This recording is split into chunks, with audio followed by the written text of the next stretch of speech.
Late summer, 1944. The world beyond the ocean is consumed by the roaring fires of war, but in the isolated town of Mattoon, Illinois, the air is unnaturally still. The young men are gone, the streets are dark, and an unseen predator is about to slip through the shadows.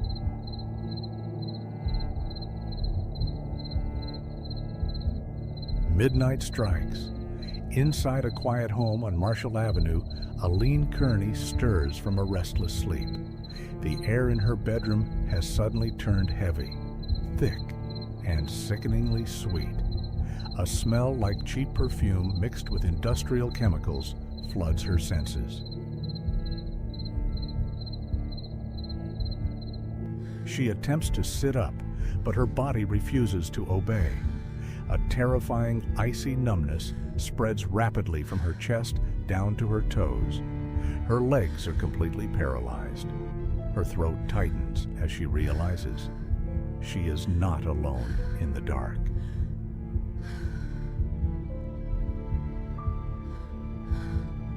Through the window screen, her eyes trace a shape lurking on the lawn. A tall, unnaturally thin silhouette, draped in all black, wearing a tight-fitting skull cap.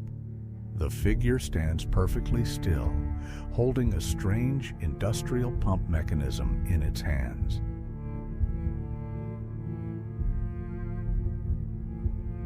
By the time Aline's frantic screams rouse her neighbors, the phantom is gone. The paralysis slowly fades, leaving behind only a bitter chemical aftertaste and an overwhelming sense of violation.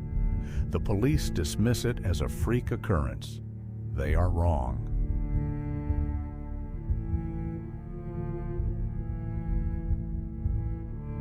Within 48 hours, the sweet, deadly odor strikes again. Across town, another bedroom is breached.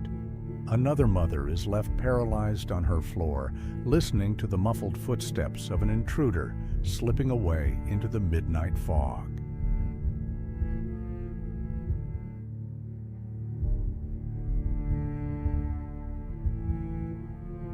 The switchboard at the Mattoon Police Department lights up like a Christmas tree. Call after call reports the same terrifying symptoms: a sudden, nauseating perfume, immediate respiratory choking, and a total loss of motor control.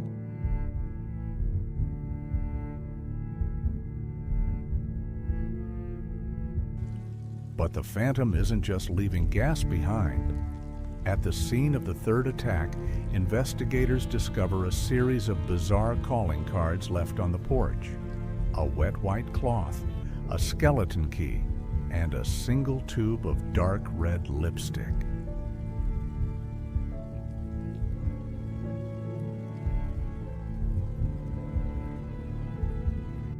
When a neighbor picks up the damp cloth, an immediate sensation like an electric shock courses through her arm, temporarily deadening her fingers. The phantom is evolving, leaving physical traps for anyone who dares to investigate.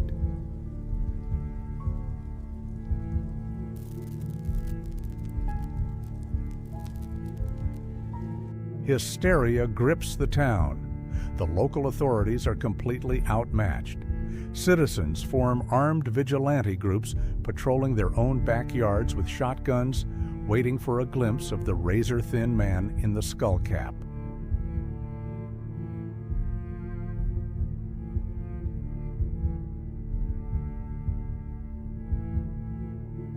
Yet, despite the armed guards, the attacks grow bolder. The mad gasser moves like a ghost, slipping past armed patrols, cutting precise holes into window screens, and pumping the paralyzing vapor into the rooms of sleeping children.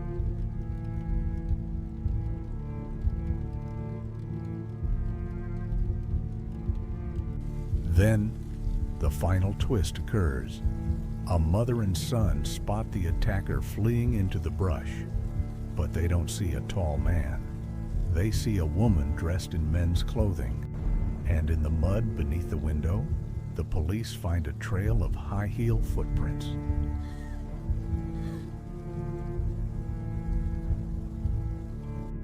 The media catches wind of the terror. What started as a local rumor is now front-page news across the United States. Reporters flood the streets of Mattoon, searching for answers to a question no one can answer. Who is the Phantom?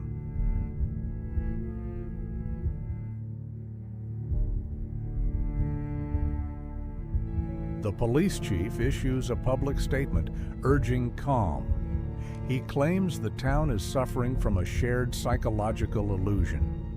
But the victims, still feeling the lingering tremors in their limbs, know that an illusion doesn't leave physical footprints.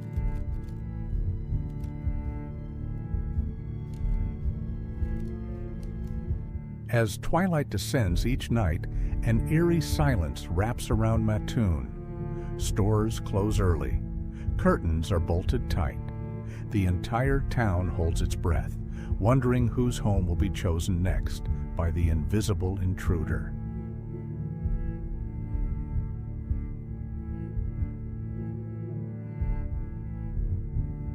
Rumors begin to swirl through the tight-knit community.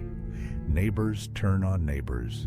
Suspicion falls upon anyone who walks too quietly, anyone who stays up past midnight, or anyone seen carrying unusual glass vials or tools.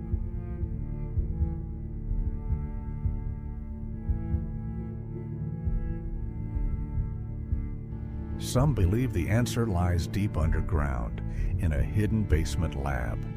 They whisper about a brilliant but unstable rogue chemist who lives on the edge of town, practicing forbidden science while the world looks away.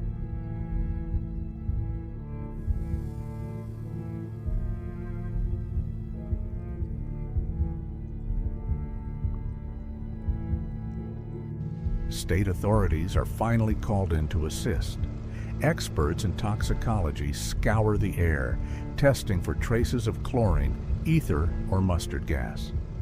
But the results come back negative. The chemical compound used by the gasser leaves no trace behind.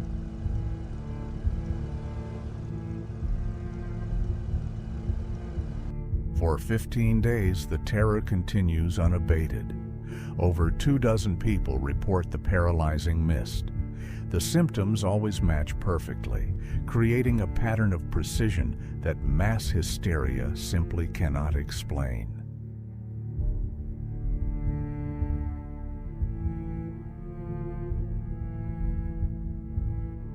Families begin abandoning their homes altogether, sleeping in groups at local churches or community halls where there are more eyes to watch the windows. The psychological toll is tearing the town apart from the inside out.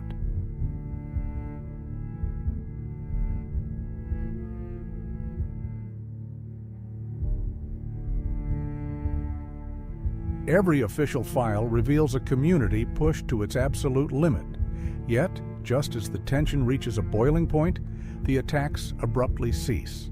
The Phantom vanishes as quickly and mysteriously as they arrived.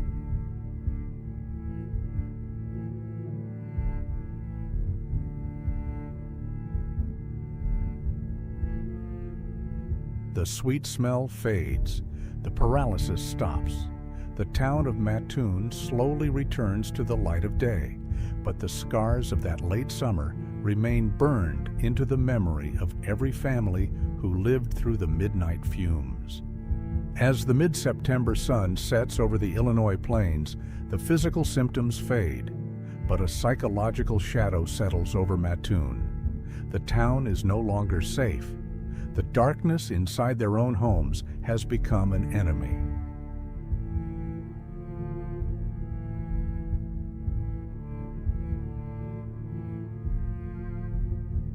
Every creaking floorboard, every rustle of the wind against a window pane sends a jolt of panic through sleeping families. The Phantom has stolen more than their health. He has stolen their peace of mind.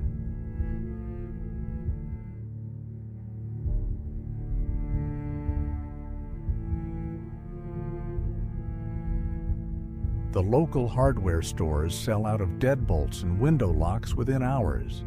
Men sit by their front doors in the dark, shotguns resting across their knees, their eyes straining to catch any movement in the midnight mist.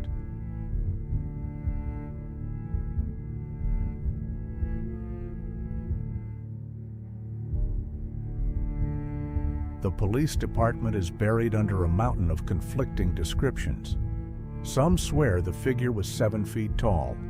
Others claim it moved with an unnatural mechanical fluidity, gliding effortlessly over fences.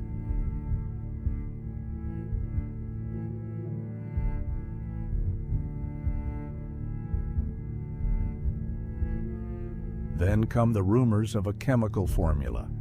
Local doctors whisper that only a highly advanced laboratory could produce a gas so volatile yet so completely untraceable to standard medical tests.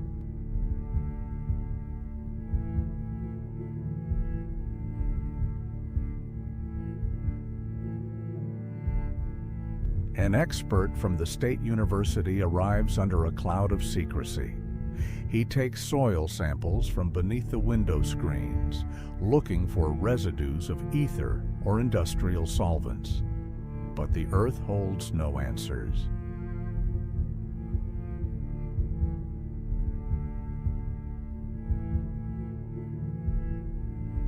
Volunteer search parties comb the woods on the edge of town, their flashlights cutting uselessly through the heavy Midwestern humidity. They find broken branches, crushed grass, but no sign of the phantom's lair.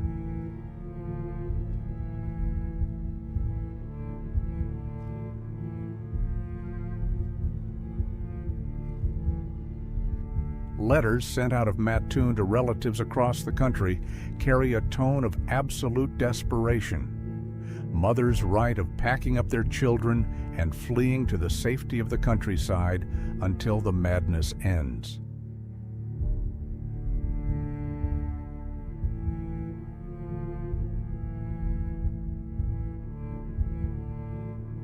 The community turns inward. Prayers are held in crowded sanctuaries, the citizens seeking comfort from a terror that seems to defy the laws of nature and science alike.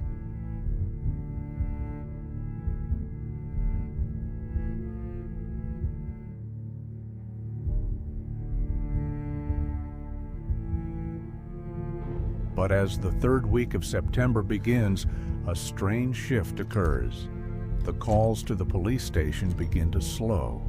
The sweet, heavy scent in the air begins to dissipate.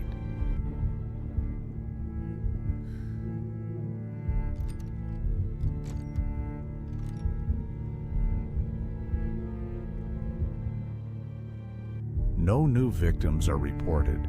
No more high-heel footprints are found in the mud. The phantom simply stops, leaving the town frozen in a state of permanent vigilance.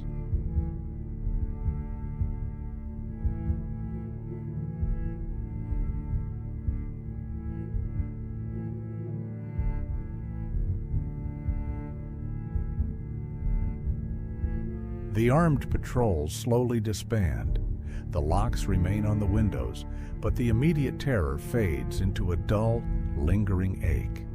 The mad gasser of Mattoon has gone back into the shadows.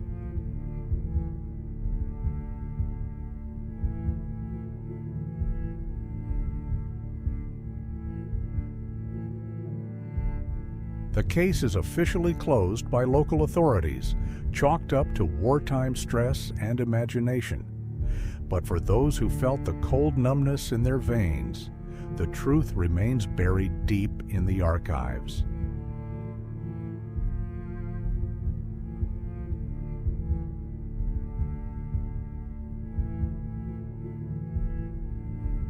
Phase 1 of the mystery ends here, but the dark secrets of the investigations are just beginning to surface. Rest now as we prepare to step deeper into the files.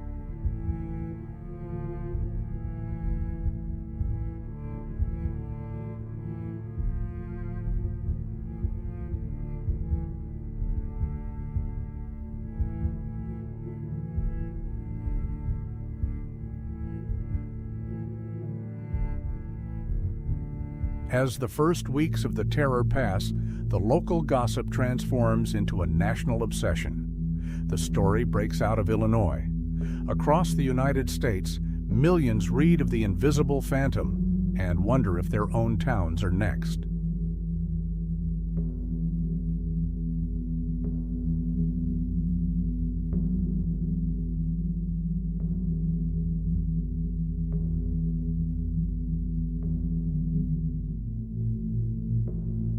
The United States government can no longer ignore the panic. In Washington, a quiet file is opened. Orders are cut in absolute secrecy, and federal investigators are quietly dispatched to the heart of the Midwest.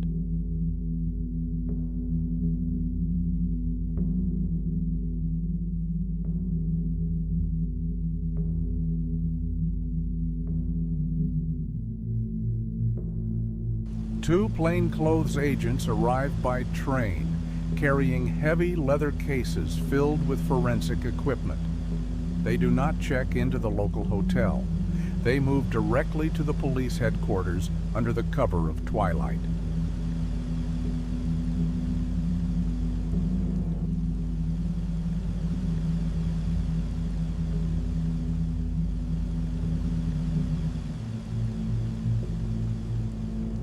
They begin by re-examining the physical remnants: the damp cloth that delivered the electric shock, the lipstick, the mysterious footprints.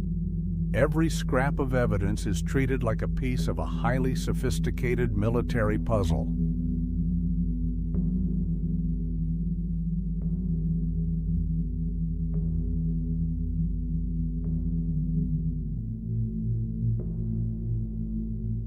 The agents map the attacks geographically. A chilling pattern emerges. The phantom isn't striking at random. The timeline shows a calculated movement, an intentional path designed to exploit the town's blind spots.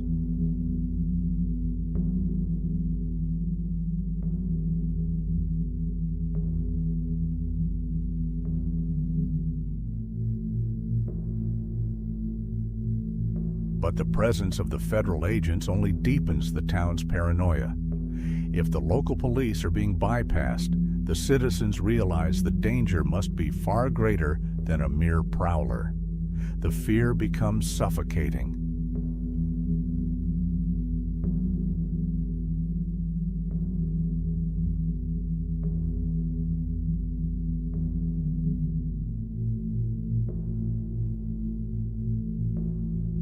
Attention turns toward the local Atlas Imperial diesel plant.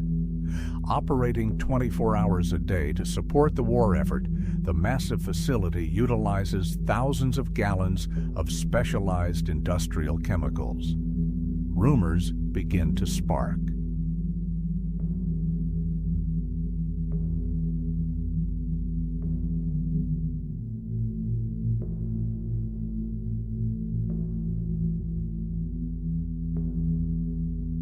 Whispers echo through the night shifts. Did a toxic storage tank crack? Is a highly volatile airborne byproduct leaking from the smokestacks, carrying a sweet, paralyzing vapor across the residential sectors on the wind?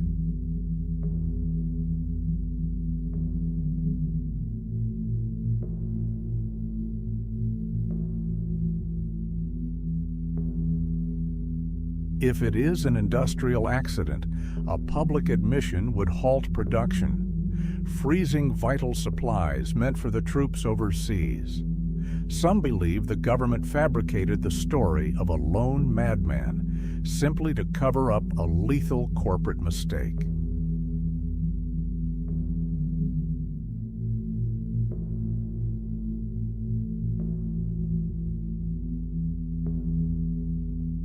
Yet the federal agents continue to hunt a human target.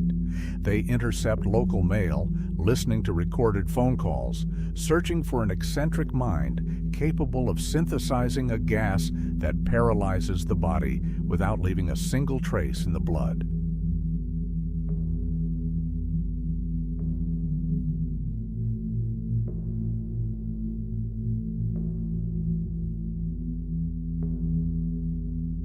They compile a list of oddities.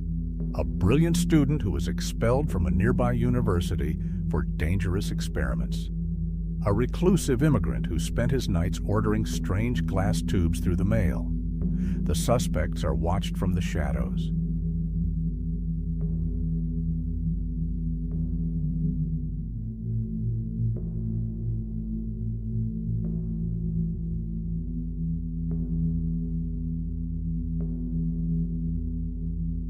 Every night, the agents stake out the dark perimeters where the town meets the open fields. They sit in unmarked cars with the lights off, waiting for the tall, razor-thin silhouette in the skull cap to step into the moonlight.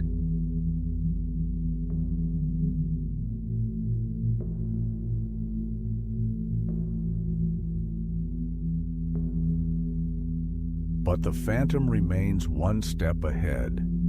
While the agents guard the north side of town, a new attack is reported in the south. The sweet smell of perfume returns, and another victim falls helpless to the floor.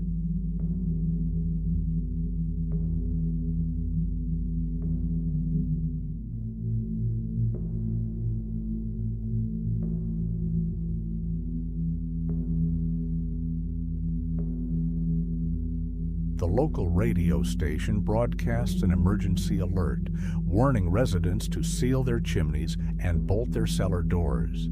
The town is effectively under a self-imposed siege, trapped in a nightmare with no visible exit.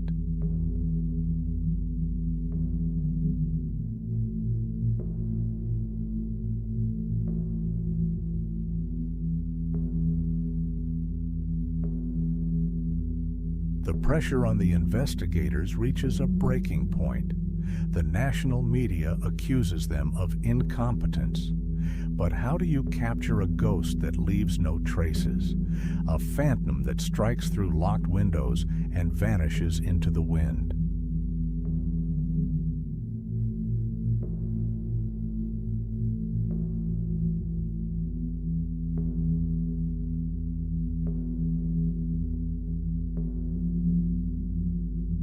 By the end of the second week, a dramatic decision is made.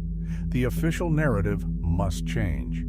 To stop the spreading national panic, the authorities prepare to deploy their most controversial theory yet.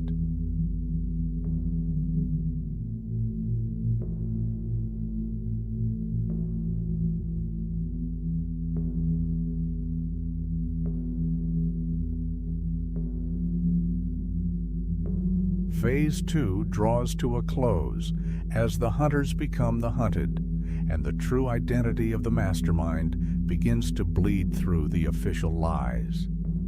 Close your eyes now as the investigation turns inward.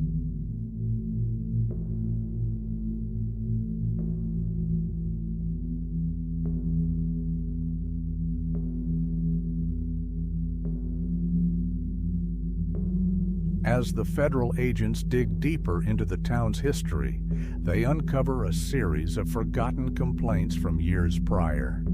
This wasn't the first time Mattoon had smelled this sickeningly sweet aroma. The seeds of the nightmare were planted long ago.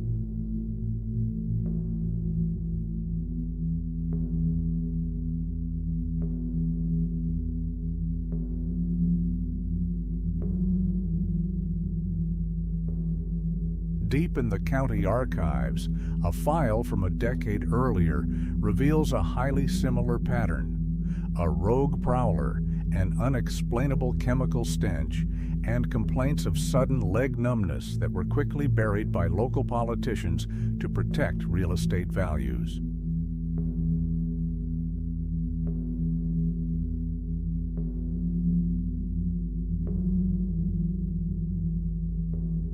The realization hits the federal agents hard. They aren't dealing with a sudden outbreak of wartime hysteria. They are hunting an entity or a group that has been experimenting on this isolated community for years.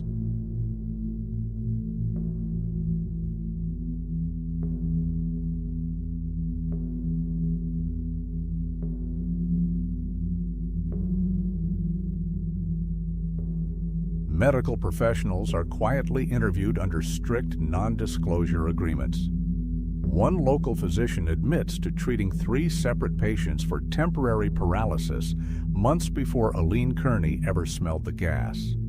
The truth was being actively suppressed.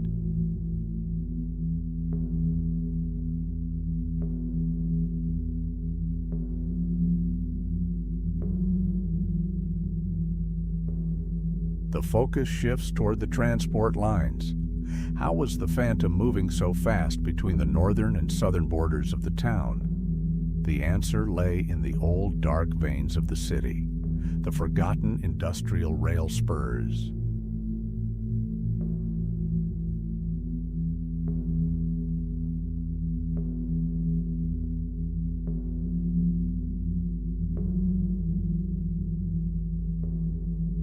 Using the unlit railway corridors, an intruder could bypass every single armed civilian patrol and police checkpoint. The tracks provided a perfect, invisible highway slicing straight through the heart of Mattoon.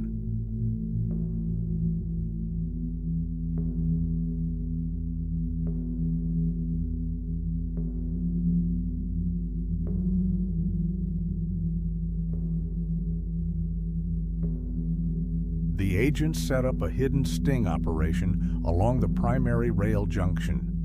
Armed with infrared equipment and moving in absolute silence, they wait in the tall weeds as the clock ticks past the Phantom's favorite hour.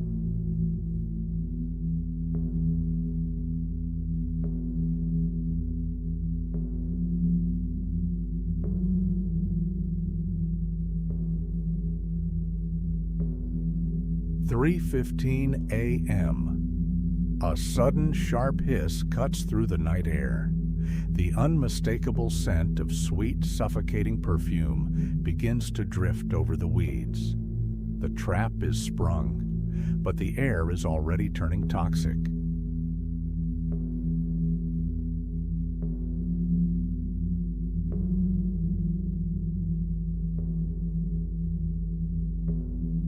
Shouts echo through the darkness as the agents rush the tracks. Their flashlights cut through the mist, but the vapor is too thick. Lungs burn, eyes water, and 2 agents collapse into the gravel, their limbs growing instantly heavy.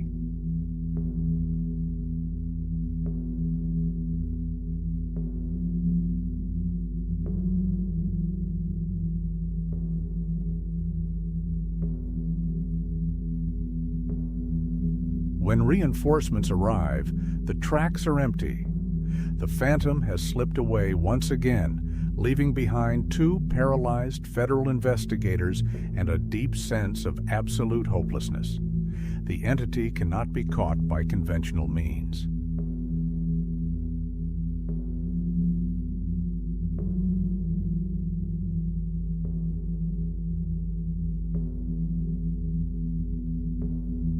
Realizing they are outmatched and exposed, the government decides to pull the agents out. They cannot risk the public discovering that federal officers were brought down by an invisible, uncatchable small-town predator.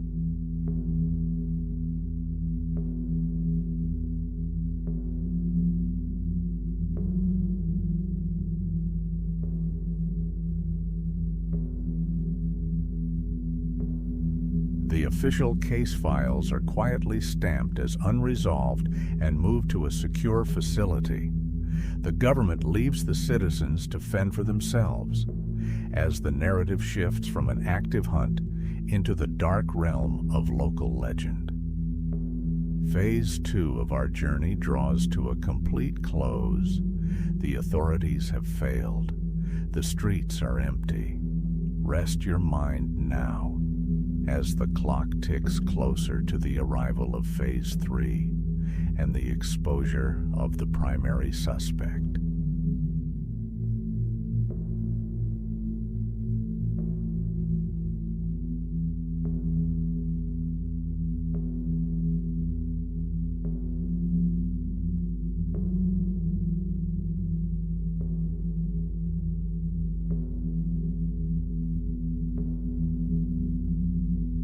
30 minutes have passed since the shadow fell over Mattoon. With the official authorities retreating into the safety of their lies, the townspeople begin their own quiet hunt.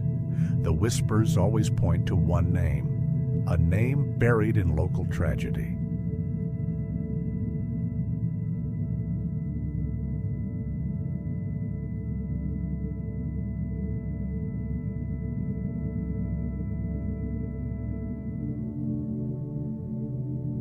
Farley Llewellyn, a young man of terrifying intelligence, living in near-total isolation. A brilliant student of chemistry, expelled from his university for conducting unauthorized, highly volatile experiments in the dead of night.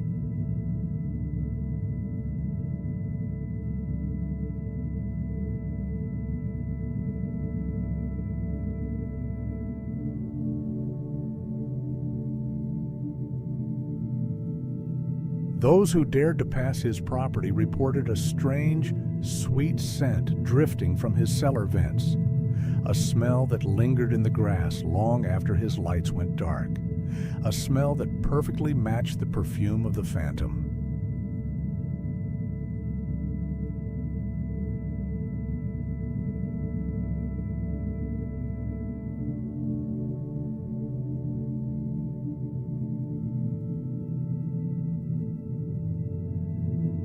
Llewellyn held a bitter grudge against the town that had rejected him. In his private journals, later recovered by family members, he wrote extensively about human vulnerability and the power of invisible forces over a panicked mind.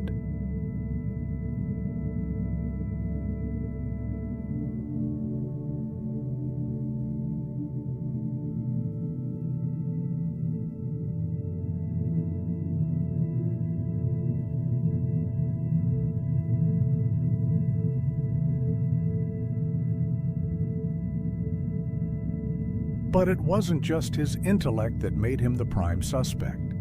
Llewellyn matched the physical profile flawlessly. A razor-thin silhouette, unusually tall, capable of moving through the shadows with an eerie, near-silent grace.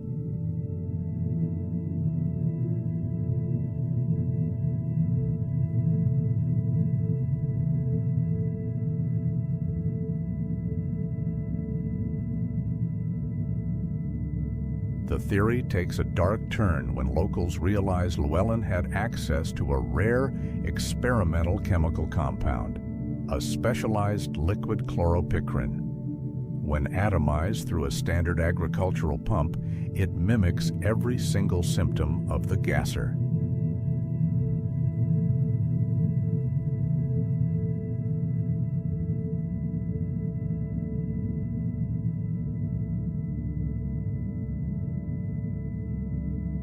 When questioned by a brave local reporter, Llewellyn simply smiled. He neither denied nor confirmed the allegations, choosing instead to speak in cryptic riddles about the inevitability of human paralysis.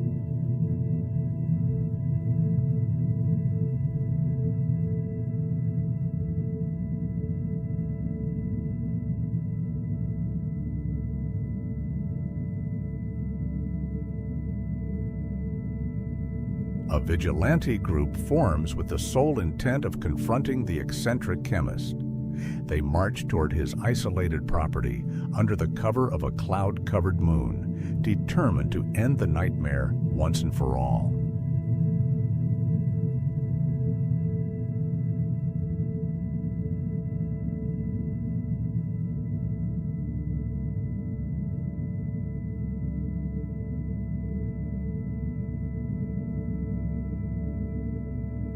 But when they arrive, the house is completely dark.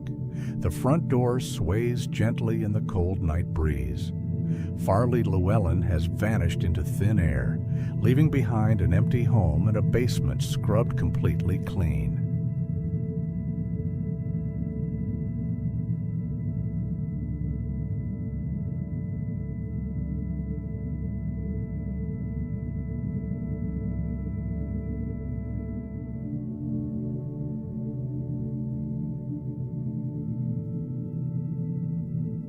Did he flee because the authorities were closing in? Or did the true architect of the attacks remove him to ensure his absolute silence? The answers were swallowed by the expanding darkness of the Illinois plains.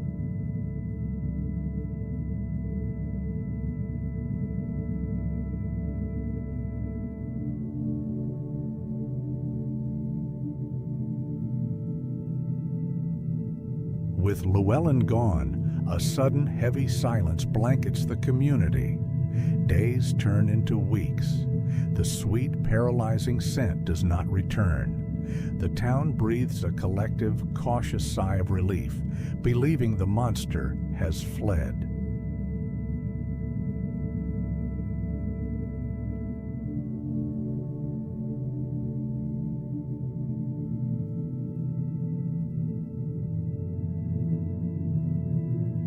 But the mystery deepens when a second suspect emerges from the most unlikely place imaginable. A high-ranking member of the very police force sworn to protect the city is quietly placed under internal surveillance.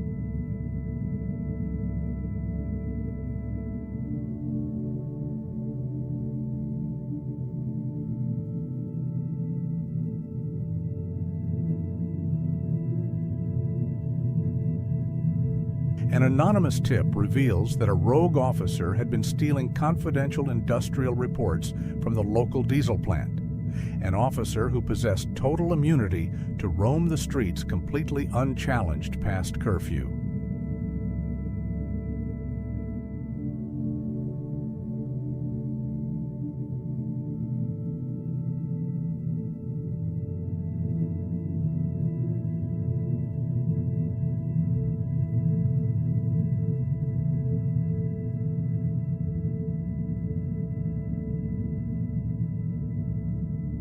This theory explained the impossible speed of the attacks. It explained how the Phantom always knew exactly which areas were left unguarded by citizen patrols. The call was coming from inside the system.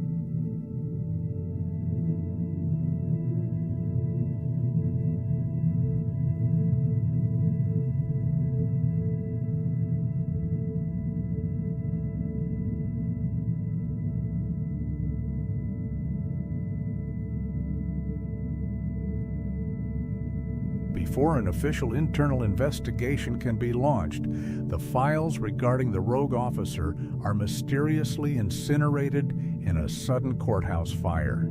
The evidence is turned to ash, and the suspect is quietly reassigned to a distant county.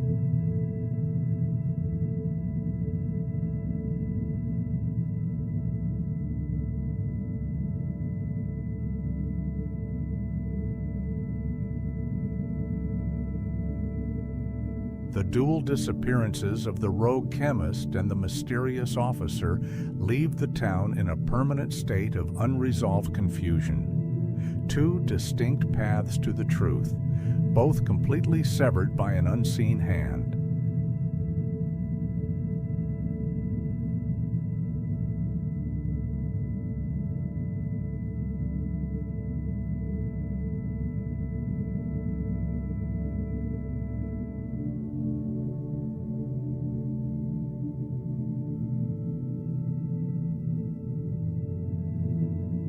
As the month of October arrives, the autumn frost kills off the sweet scent of summer. The locks remain on the doors, but the immediate panic has transformed into a haunting, late-night ghost story, whispered over cold hearths.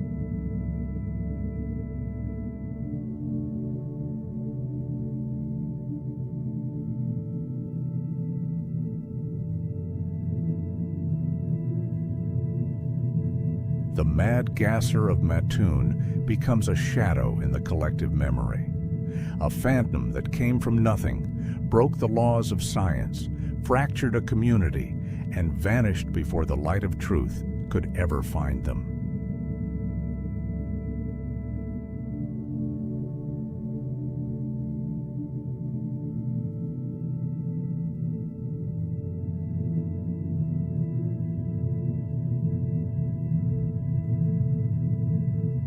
Phase 3 of our investigation dissolves into the fog of history. The suspects have vanished, the files have burned, and only the heavy silence remains. Breathe deeply now, as the clock ticks toward our final hour.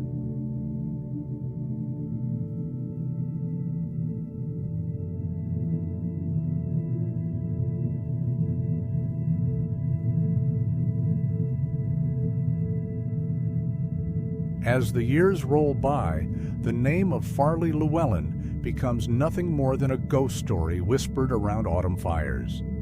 But back in the town square, the physical changes to the houses remain. The patches on the window screens stand as permanent scars.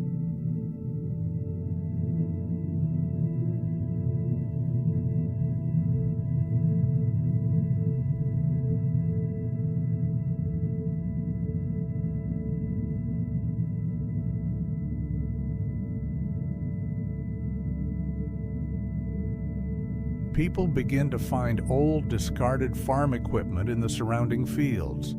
Heavy pesticide pumps from the 1940s that look exactly like the weapon the victims described. Yet, nobody dares to dust them for prints.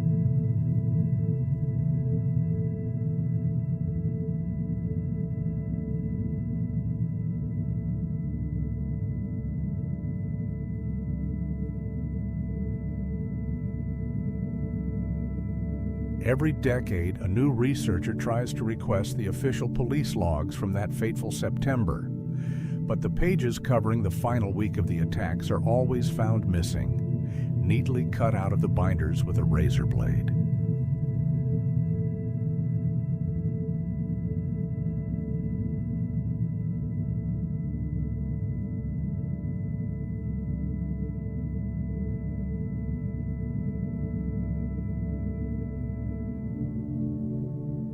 Was it truly a lone madman, or did a massive chemical leak from the wartime diesel plant pollute the atmosphere, forcing the government to invent a human phantom to avoid a massive labor strike during the war?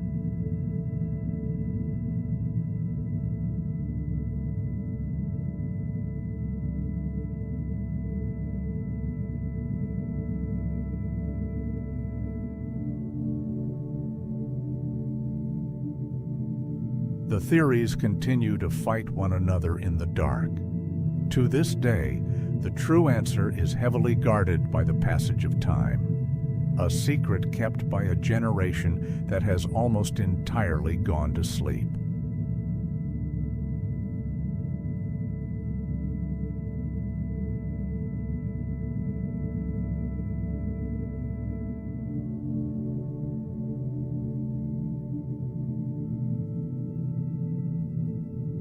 But the most unsettling thought of all remains. If it was an actual person, someone who walked among the citizens by day and hunted them by night, they took their twisted secrets to the grave, completely unpunished.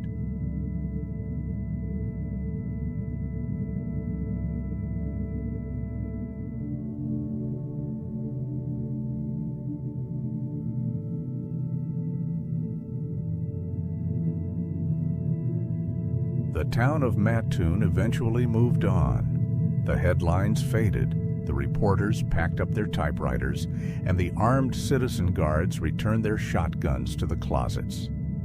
But the midnight silence was never quite the same.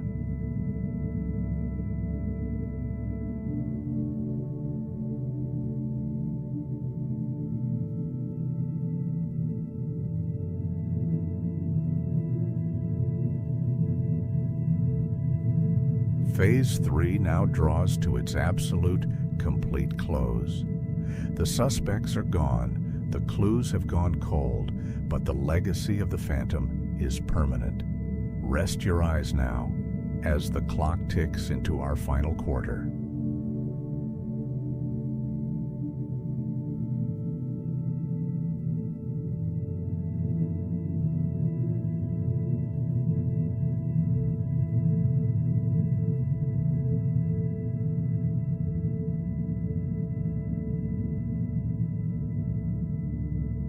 The final quarter of our journey begins in the quiet aftermath of a town changed forever. The physical terror of 1944 has passed into history, but the true nature of what took place in Mattoon refuses to stay buried in the dark.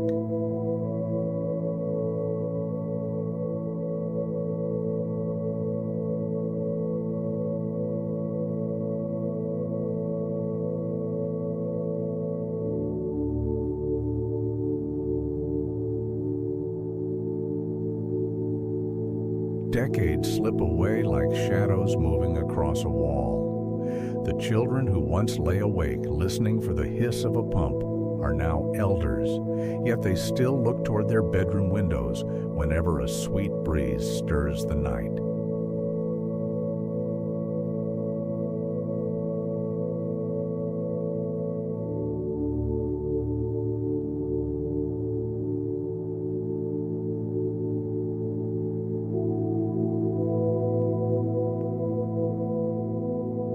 Modern psychologists study the case as a classic textbook example of mass wartime anxiety.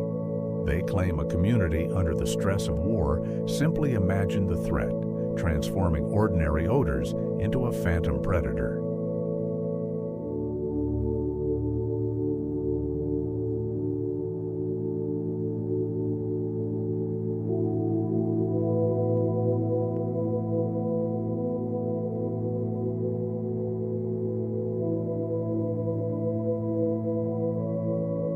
But mass hysteria does not slice clean holes into window mesh. Mass hysteria does not leave deep physical footprints in the mud beneath a bedroom window, or leave behind chemical cloths that shock the skin.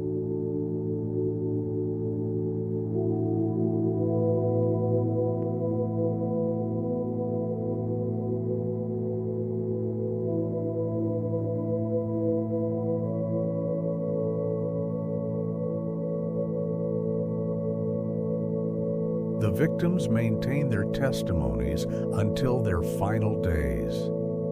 They knew the difference between a nightmare born of fear and the chilling physical reality of a cold vapor flooding their lungs in the dark.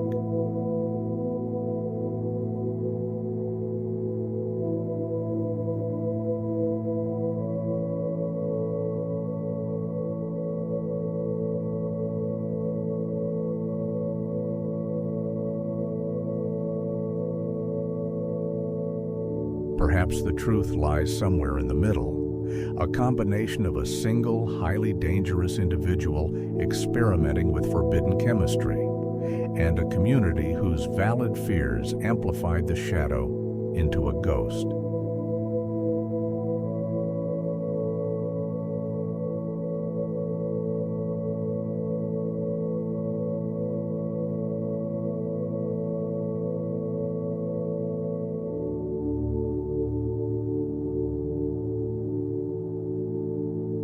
The files remain locked in the dark vaults of history, an unsolved anomaly in the heart of the American Midwest. A reminder that some secrets are never meant to be fully brought into the light of day.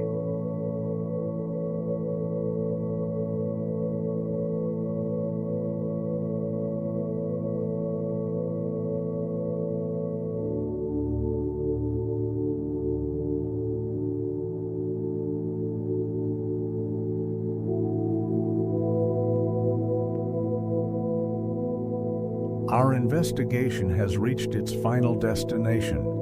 The streets of Mattoon are finally at peace, and the phantom has retreated fully into the fog of the past. Let your mind drift now, and let the silence take over.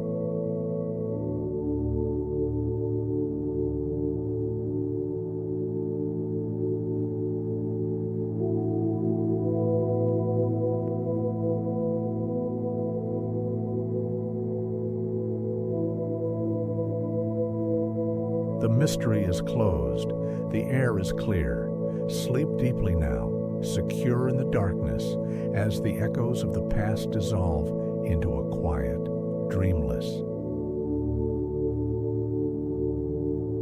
As the night deepens, the memory of the phantom stretches into the infinite. In the quiet corners of the Midwest, historians still debate the true architecture of the panic. Was it a shadow, a man, or a collective waking dream?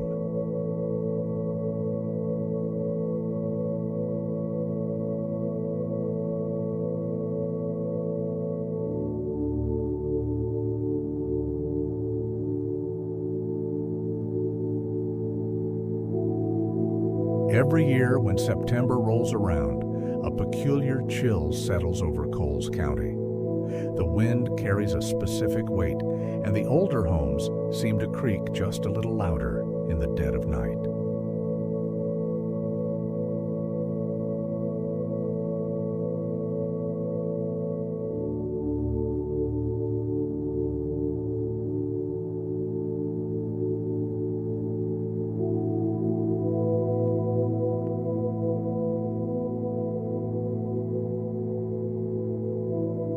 The letters left behind by the victims tell a story of absolute conviction. They didn't write of ghosts or monsters.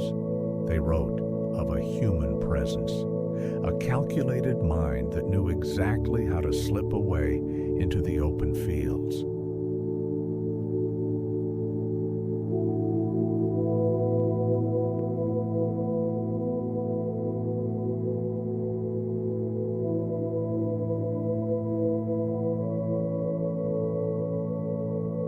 The fields surrounding Mattoon have swallowed the secrets whole. The old railway tracks have rusted away, and the industrial lines have been buried under decades of fresh earth.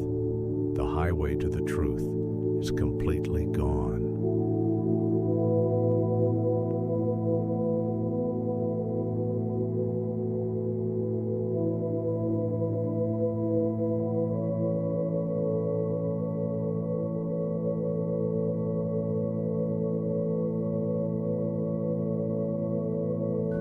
But an anomaly like this never truly dies. It stands as a warning, a reminder of how quickly a peaceful community can be broken when the safety of their own bedrooms is violated by an uncatchable force.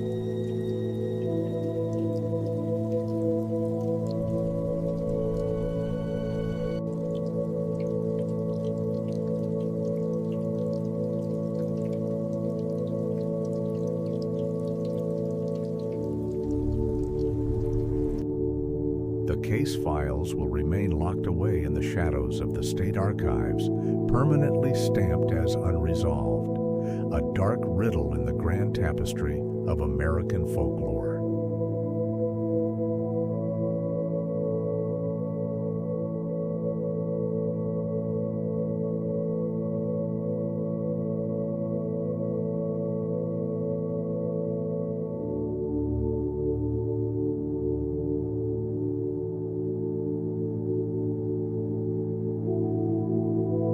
The town has found its peace.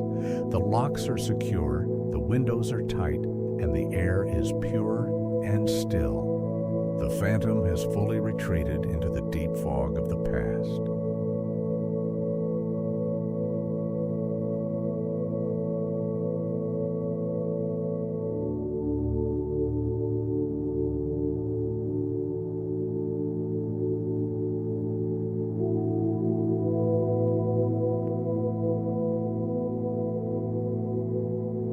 Our journey through the files of Mattoon is officially complete.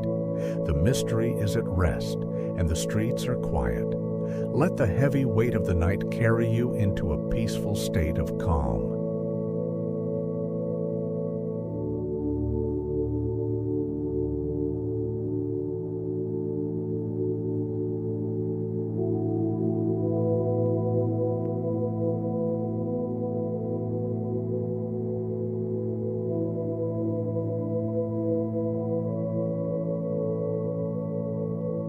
Close your eyes fully now. Breathe in the clean, still air of the room around you. The shadows are safe. The night is quiet. Let go of the waking world entirely.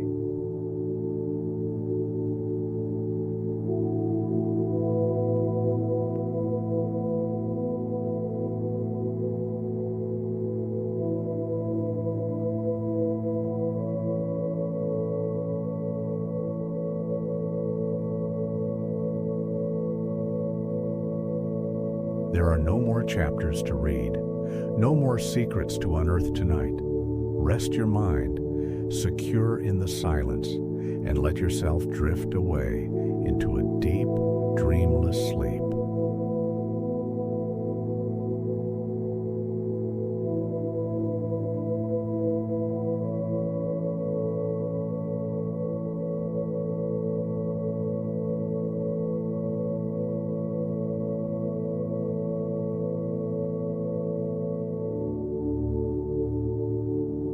Sleep. Let the echoes of the old world dissolve into nothingness. You are safe. The mystery is closed. Sleep